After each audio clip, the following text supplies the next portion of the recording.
ഈ ദിവസം വെറുതെ അമ്മ വഴക്കൊന്നും ഉണ്ടാക്കാൻ വരില്ലേ? അവൻ ഇങ്ങോട്ട് കയറരുത്. അപ്പൊ പിന്നെ വഴക്കൊന്നും ഉണ്ടാവില്ലല്ലോ. എനിക്കിനി വഴക്കിടാനൊന്നും വയ്യ. ഞാൻ ഏട്ടനെ ഏട്ടത്തി ഒന്ന് കാണട്ടെ.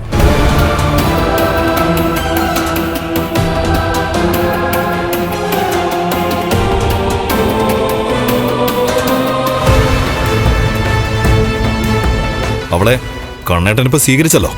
അതിന്റെ ഒരു അധികാരവും അഹങ്കാരം പിടിച്ച സംസാരമൊക്കെയാ കണ്ടത്. സാരമില്ല മോനെ. കണ്ണനോടൊപ്പം അവളുടെ കെട്ടിയോനും മലയ്ക്ക് പോവല്ലേ. അതുകൊണ്ട് അവളെ ഇവിടെ പിടിച്ചു നിർത്തിയിട്ട് നമ്മൾ പറഞ്ഞതുപോലെ ആ കുഞ്ഞിനെ അങ്ങ് കളയാം. മേഘൻ എത്ര കൊള്ളരുതാത്തവനാണെങ്കിലും ഈ വീട്ടിലെ മരുമകനായിട്ട് അവൻ മതി. അവൻ വന്നാലേ നമ്മുടെ കാര്യങ്ങളൊക്കെ നടക്കത്തുള്ളൂ. അത് 100% സത്യ. നമ്മൾ ഒരു കാരണവശാലും മേഘേട്ടനെ തള്ളിക്കളയേണ്ട കാര്യമില്ല.